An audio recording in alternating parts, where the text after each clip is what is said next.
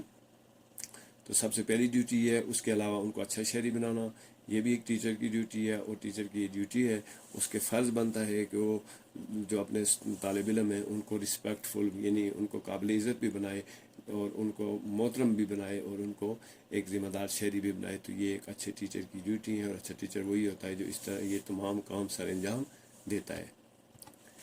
What are the duties of student. اب teacher کی duties کے بعد اسٹوڈنٹ کی ڈیوٹیز کیا ہے؟ It is duty of student to dedicate himself to the studies, respect the teacher, and become a good citizen under the supervision of his teacher. What are negative feelings or emotions? Having bad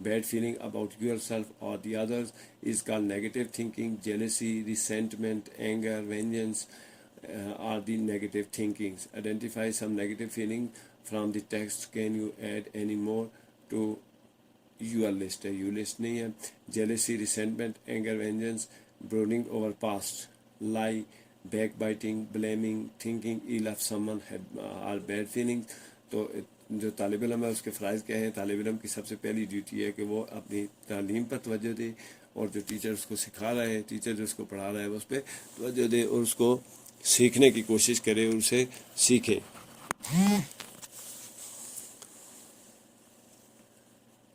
اس کے علاوہ وہ اپنے teacher کی respect کرے اور ایک اچھا شہری بنے اپنے ٹیچر کی سپرویژن میں. یعنی ٹیچر جو اسے سکھاتا ہے اسے وہ اچھی طرح سے سیکھے اور ایک اچھا شہری بننے کی کوشش کرے.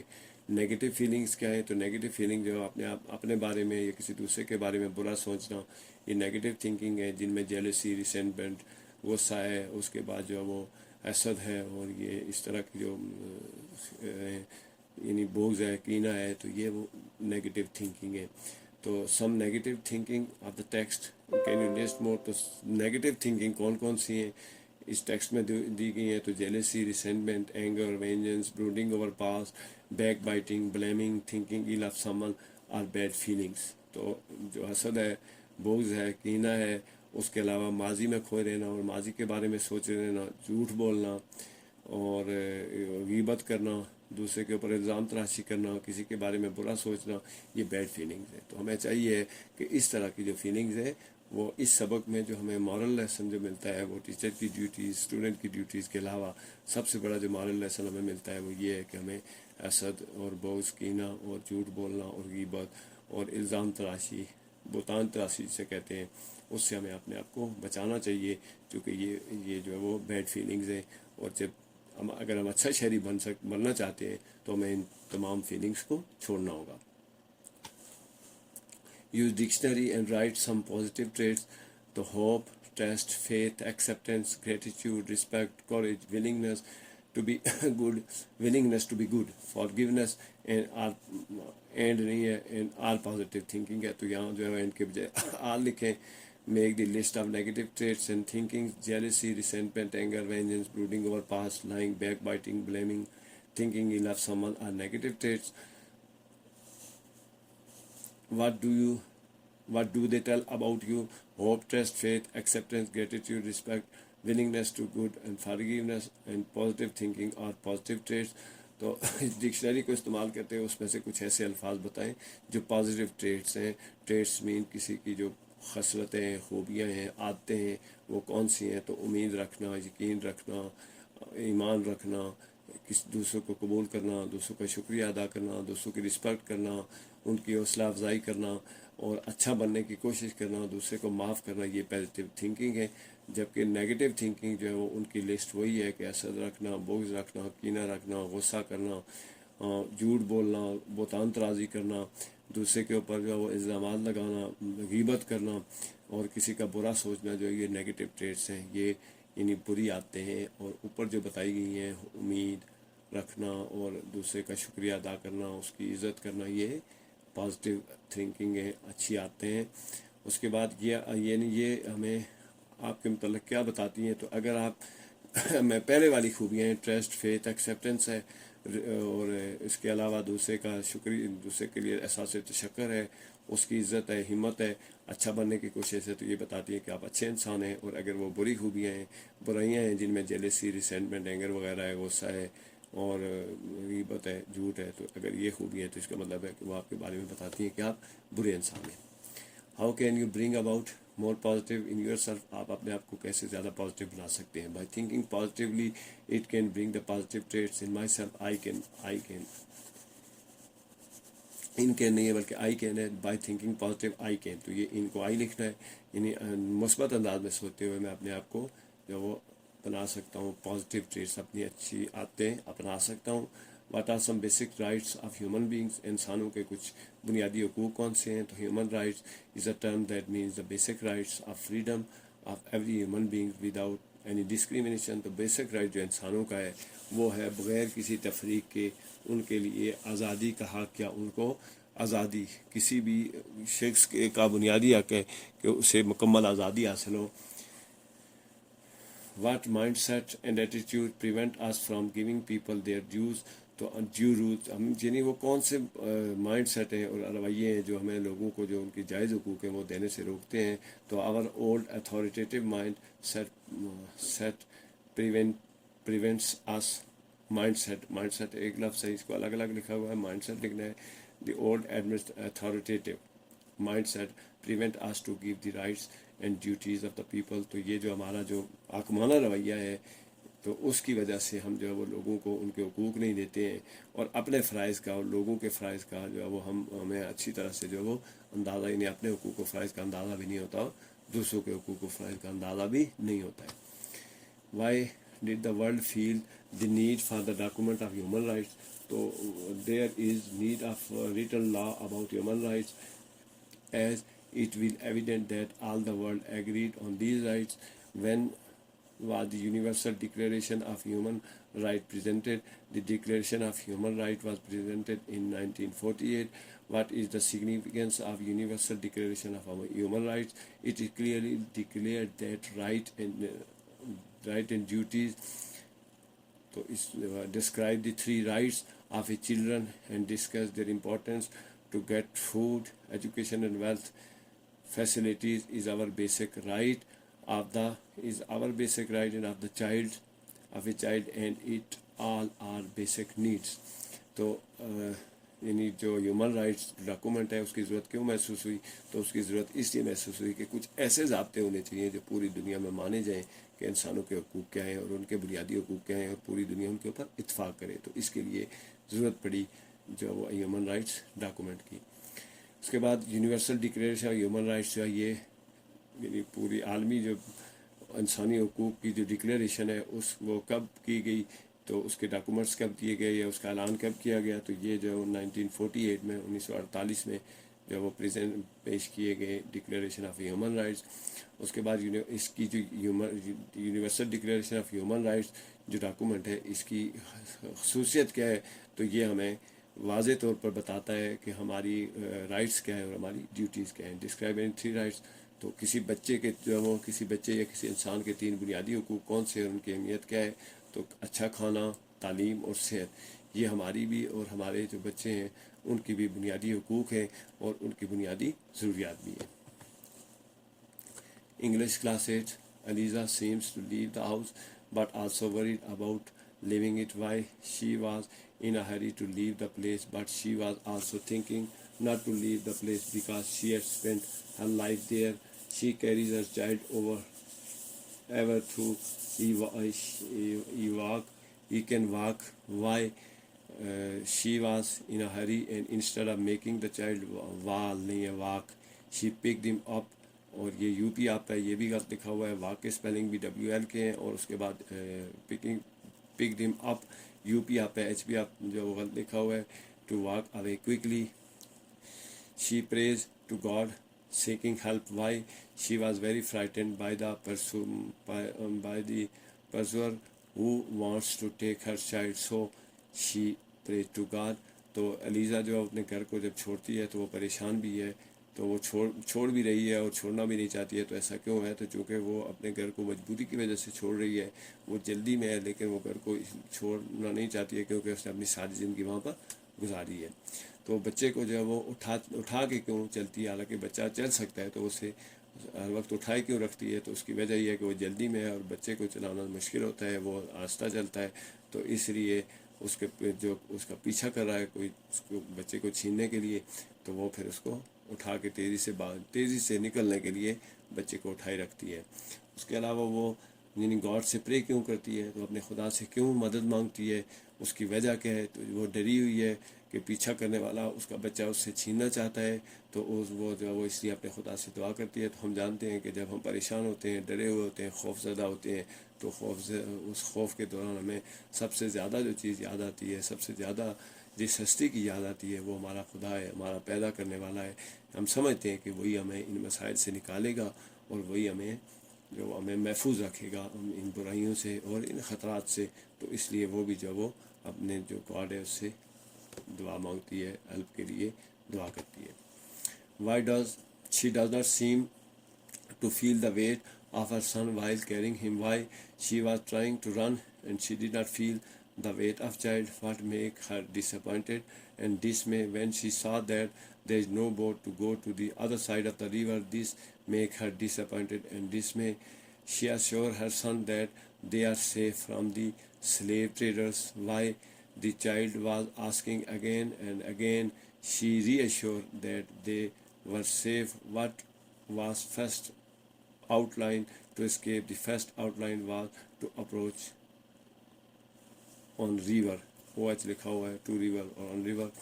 تو یعنی اس کو بچے کا وزن کیوں محسوس نہیں ہوتا ہے؟ چونکہ وہ خوفزدہ ہے، بھاگ رہی ہے. تو اس کو جب باغ میں انسان خوفزدہ ہوتا ہے اور وہ اپنے آپ کو بچانے کی کوشش کرتا ہے تو پھر اس کو محسوس دوسرے جو اس کی تھنکنگ ہوتی ہیں، اس کی جو ساری کنسنٹریشن ہے وہاں سے بھاگنے میں ہے، اس لیے اس کو بچے کا وزن محسوس نہیں ہوتا ہے. اس کے بعد وہ کیوں ڈس اپوائنٹ ہو گئی اور کیوں مایوس ہو گئی ہے؟ تو وہ پریشان کیوں ہوگی؟ تو جب وہ دریا پہ پہنچتی ہے تو اسے پتہ چلتا ہے کہ وہاں پہ کوئی کشتی ایسی نہیں ہے جو اسے دریا کی دوسری طرف لے جائے. تو اس وجہ سے وہ ڈس اپوائنٹ اور ڈسمے ہو گئی. اب وہ اپنے بچے کو جو بار بار یقین دلاتی ہے کہ ہم محفوظ ہیں سلیو ٹریڈر سے، یعنی کوئی اس کا بچہ چھین کے جو وہ اس کو سلیو بنانے کے لیے اس کے بچے کو چھین کے ان کو بیچتے ہیں سلیو بنانے کے لیے. تو وہ ان سے بھاگ رہی ہے اپنے بچے کو اٹھا کے. تو اسے کیوں بار بار یقین دلاتی ہے؟ تو چونکہ بچہ بار بار پوچھتا ہے اس سے کہ ہم کہاں تک پہنچے ہیں اور ہمارے لیے کیا مسائل ہیں. بچہ ڈرا ہوا ہے تو وہ اس کو یقین دلاتی ہے کہ ہم یہاں پر اب ہم محفوظ ہیں. تو پہلی جو آؤٹ لائن تھی وہ بھاگنے کی وہ کیا تھی؟ تو سب سے پہلی جو آؤٹ لائن یعنی کون سا طریقہ تھا؟ تو سب سے پہلا طریقہ جو اسے نظر آیا وہ تھا کہ وہ دریا تک پہنچے. What gave Eliza the courage to rush across the frozen water when she reached the village of tea and looks the river? What was she thinking? تو یہ دونوں کوشچن ہیں. She was thinking of some boat which could take her to the other side of the river. What prompted Eliza to suddenly pick up یوں لکھا ہوا ہے پی نہیں ہے up her son and rush toward the frozen river? The slaves were behind ہے، یہاں were behind لکھنا ہے. and to the life of her child was the power that gave courage Eliza to jump into the frozen river. There is a proverb, it is hour that produce the hero. What it means? تو علیزہ جو ہے وہ یعنی اس کو بھاگنے میں دریا کی طرف بھاگنے میں کون سی چیز ہے جس نے اس کی انکریج کیا؟ تو اس کی بچے کی جو زندگی تھی وہ اس نے اس کو ماں کی جو محبت تھی. وہ ماں ایک ایسی ہستی ہے جو اپنے بچے سے ہر وقت پیار کرتی ہے اور وہ کسی صورت اس کو کسی خطرے کا شکار نہیں ہونے دیتی. تو یہ وہ کریج تھی جس نے اس کو دریا کی طرف جانے پہ مجبور کر دیا. جب وہ گاؤں میں پہنچتی ہے تو جو وہ یعنی وہ کیا سوچ رہی ہے؟ تو وہ سوچ رہی ہے کہ وہاں پہ اس کو کوئی کشتی مل جائے جو اسے دریا کی دوسری طرف لے جائے. اور اب وہ اس بچے کو اچانک اٹھا کے وہ دریا کی طرف دوڑ پڑتی ہے. تو اس کی جو ہے وہ کیا چیز تھی جس نے اس کو ایسا کرنے پر مجبور کیا؟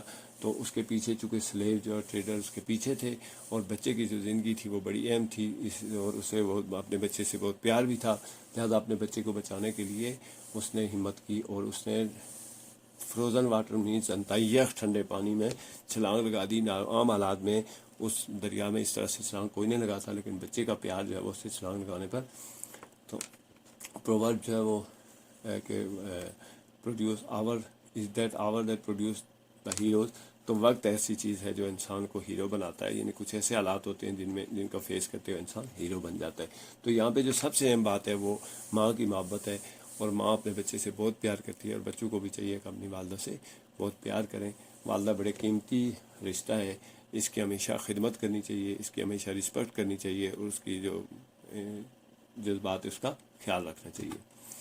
What give Eliza frozen water in spite of the risk involved? The slave traders had reached there, and as she saw them, she picked the baby and jumped into the river. How did the nightingale compare with the parrot that the princess has lost? Nightingale is also a beautiful bird, though not so beautiful in looking, but in singing it is better. What made Princess September happy and proud? The visit of bird and its song for her made the princess happy and proud. تو علیزہ کو جو وہ کون سی کرج تھی جس نے اس کو دریا میں جو وہ چھلانگ لگانے پہ جو ہے وہ اس کو تیار کر دیا. تو سلیو ٹریڈر جو ہے اس کے پیچھے پہنچ گئے تھے, اور وہ اس نے اپنے بچے کو اٹھایا, اس نے دریا میں چھلانگ لگا دی. تو وہ اپنے بچے کو بچانا چاہتی تھی, اپنے بچے کو ان سے دور لے جانا چاہتی تھی. یہ وہ ایموشن تھی جس کی وجہ سے اس نے ٹھنڈے دریا میں ٹھنڈے پانی میں چھلانگ لگا دی. اس کے بعد جو بلبل ہے اس کو طوطے سے کیوں کمپیئر کیا گیا ہے؟ تو چونکہ طوطا دیکھنے میں خوبصورت ہے, لیکن بلبل جو ہے وہ دیکھنے میں طوطے کی طرح خوبصورت نہیں ہوتی, لیکن وہ گیت گانے میں یا اس کا گانا جو ہے وہ بہت پیارا ہوتا ہے. تو اس لیے جو ہے وہ اس کو کمپیئر کرتے ہیں پیرٹ اور نائٹنگیل کو. تو پرنسس سپتمبر جو ہے وہ کیوں خوش تھی اور کیوں فخر محسوس کر رہی تھی؟ تو وہ اس لیے فخر محسوس کر رہی تھی کہ ایک پرندہ اس کے لیے گیت گاتا ہے, تو اس کی وجہ سے وہ اپنے آپ کو جو وہ یعنی اس پہ فخر ہو رہا تھا کہ میرے لیے پرندے نے آ کر گیت گایا ہے, تو وہ خوش ہو گئی تھی. How did her sister respond when she told them about her new birds? Why, when the sisters were told the bird has come back, they advised her to put it into the cage and don't let fly otherwise ہونا چاہیے یہاں پہ, otherwise it will not come back. تو other کے ساتھ wise, otherwise it will not come back, یہ otherwise لکھنا ہے. What was the effect of the sisters' words on her? What did she do? The sisters were elder, so she acted upon their words and put the little bird in the cage. What happened to the bird when he was put into the cage? The bird has stopped singing and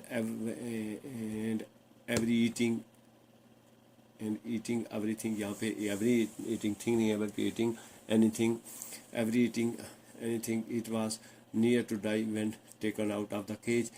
تو جو بہنیں جب princess September نے اسے بتایا کہ ایک نیا پرندہ آیا ہے جو اس نے اس کے لیے گیت گائے ہیں جس کی وجہ سے وہ خوش ہے, تو ان بہنوں نے اسے کیا کہا؟ تو انہوں نے اسے کہا کہ وہ پرندہ جب آئے تو اس کو وہ پکڑ لے اور پنجرے میں بند کر دے, اس کو واپس نہیں جانے دینا, اگر وہ دوبارہ اڑ گیا تو واپس نہیں آئے گا. تو اس نے اس کا کیا اثر ہوا اس کی بہنوں کی اس نصیحت کا؟ تو جب اس کی بہنوں نے یہ کہا تو وہ چونکہ بڑی تھی تو پہلے تو تھوڑا کنفیوز ہوئی, لیکن پھر اس نے ان کی بات پہ عمل کرتے ہوئے پرندے کو پنجرے میں ڈال دیا. جب پرندے کو پنجرے میں ڈالا گیا تو اس نے کیا کیا؟ تو اس نے گیت گانا بند کر دیا, اس نے ہر طرح کا کھانا بند کر دیا, اور جب اسے پنجرے میں سے نکالا گیا تو وہ یعنی مرنے والا تھا. تو چونکہ پرندے جو ہیں وہ آزاد رہتے ہیں, اور اس کی آزادی کے اوپر جب آنچ آئی ہے تو وہ پھر اس کے لیے کھانا پینا جو ہے وہ کوئی معنی نہیں رکھتا تھا. تو کسی بھی انسان کے لیے آزادی بڑی اہم ہوتی ہے.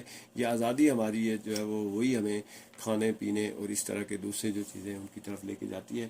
اگر آزادی انسان کی ختم ہو جائے تو یہ تمام چیزیں پھر اس کے لیے کوئی معنی نہیں رکھتی ہیں. Why did the bird get back his freedom? The bird fell faint and Price took it out. Princess ہے یہاں, پرائس نہیں ہے, پرنسس ہے, پرنسس لکھ دینا ہے. Princess took it out. The princess wanted to fly and free on its own. She let it come and go whenever inclined. تو یہاں پہ جو پرنسس وینٹ نہیں ہے, وانٹ ہے, تو اسپیلنگ کی مسٹیکس ہیں. تو یہاں پہ جو ہے نا پرائس کی جگہ پرنسس ہے. اس کے بعد واو the story does ends happily for the princess and the bird. They visited to prince, then she got old and were married to prince of Cambodia. It was happened. What was the golden opportunity that she got? She got the golden opportunity to read and write in life and get rid of the embarrassment of life, who provided it to her, the community and the change of time and the intervention of new technologies have provided it to her. تو سب سے پہلے جو وہ پہلا جو question ہے اس میں پرندے کی آزادی کیسے ملی، چونکہ وہ بیمار ہو گیا تھا اور کمزور ہو گیا تھا، تو پرنسس نے اس کو اڑا دیا اور اور اس کو چھوڑ دیا کہ جب وہ چاہے وہ آئے اور جب اس کی مرضی ہو تو وہ آئے اور جائے. اس کے بعد ہے کہ اسٹوری کا اینڈ کیسے ہوتا ہے. تو اسٹوری کا اینڈ جو ہے اس طرح سے ہوتا ہے کہ پرنسس کی پرنس آف کمبوڈیا سے شادی ہو جاتی ہے، تو اس طرح سے جو ہے وہ ایک اس کا ہیپی اینڈنگ ہوتی ہے. اس کے بعد یہ گولڈن اپارچونیٹیز اسے کس نے دی ہیں، تو اس سے جو گولڈن اپارچونیٹی ملی، کیا وہ گولڈن اپارچونیٹی کیا موقع ملا، تو اس سے جو گولڈن موقع جو اپارچونیٹی یعنی سنہری موقع ملا وہ یہ تھا کہ اس نے لکھنا پڑھنا سیکھ لیا اور اس نے جو وہ زندگی کی جو مسائل ہیں اس سے اس کی نجات مل گئی. تو یہ سب جو ہے وہ اپارچونیٹی یا یہ جو موقع ہے اسے کس نے دیا، تو کمیونٹی نے اسے دیا، اور وقت گزرنے کے ساتھ ساتھ اور اس کے علاوہ جو نئی ٹیکنالوجیز ہیں ان کی وجہ سے اسے یہ ساری سہولتیں میسر رہیں، یہ سنہری موقع اسے میسر آیا. When were the classes held? These classes are held at the second time and in the elder literacy program. What problem she had with studies? She could not read bill, she could not read signboard, she was totally illiterate. Make the list of 4 things can do now that she can read and write: books, newspaper, posters, signboard, biz cards. Cecilia is now the transformed person. How she says that she was lost, but when she learned how to read and write, she has found herself again. تو یہ جو اس نے لکھنا پڑھنا سیکھا تو اس نے کہاں سیکھا، کیونکہ وہ ایج میں زیادہ تھی تو اس جو ایلڈر کلاسز تھی اس میں ایلڈر لٹریسی پروگرام جو ہے وہ اس میں اس نے سیکھا. تو ہمارے یہاں بھی ایلڈر لٹریسی پروگرام ہونے چاہیے. ایسے لوگ جو لکھنا پڑھنے نہیں جانتے ہیں ان کو جو ہے وہ تعلیم بالغاں کی سہولتیں میسر ہونی چاہیے تاکہ ان کو بھی یہ جو سہولتیں وہ حاصل ہو سکے لکھنا پڑھنا. تو اس کو کیا پرابلم تھی، یعنی کون سے مسائل تھے، تو وہ سائن بورڈ نہیں پڑھ سکتی تھی، بل نہیں پڑھ سکتی تھی، بالکل جو وہ یعنی ان پڑھ تھی. تو 4 ایسی کون سی چیزیں ہیں جو جب اس نے لکھنا پڑھنا سیکھ لیا، تو کون سی چیزیں لکھنا پڑھنا سیکھ لی اس نے، تو اس نے بکس، نیوز پیپر، کتابیں، اخباریں اور پوسٹر اور سائن بورڈ اور بل بورڈ اور کارڈ جو ہیں وہ پڑھنے سیکھ لیے.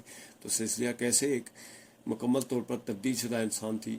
تو وہ کہتی ہے کہ جب وہ جو ہے نا بالکل ختم ہو چکی تھی، لیکن جب اس نے لکھنے پڑھنا سیکھا تو وہ اس نے اپنے آپ کو دوبارہ پا لیا، وہ یعنی اپنے آپ کو کھو چکی تھی. تو یاد رکھیں کہ انسان، علم بڑی قیمتی چیز ہے. انسان جو ہے وہ علم کے بغیر کچھ بھی نہیں ہوتا. انسان اپنے آپ کو کھو دیتا ہے، انسان اپنے آپ کو گم کر دیتا ہے اگر اس کے پاس علم نہیں ہے. تو یہ جو ہے وہ سلسلہ جو ہے وہ اس کو جب اس نے لکھنا پڑھنا سیکھ لیا تو اس نے اپنے آپ کو دوبارہ پا لیا. تو علم روشنی ہے، اسی کے ذریعے ہم اپنی پہچان کر سکتے ہیں اور اپنی کھوئی ہوئی شناخت کو واپس حاصل کر سکتے ہیں. ہمیں بھی چاہیے کہ لکھنا پڑھنا سیکھیں اور علم حاصل کریں. What areas in a PF female fighter pilots make history? Until recently, the women were serving engineering, medicine, and traffic control and administration.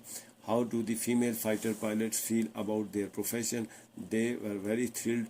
They were very proud and happy. How did their families and others feel about their achievements? Families were very happy about their achievements.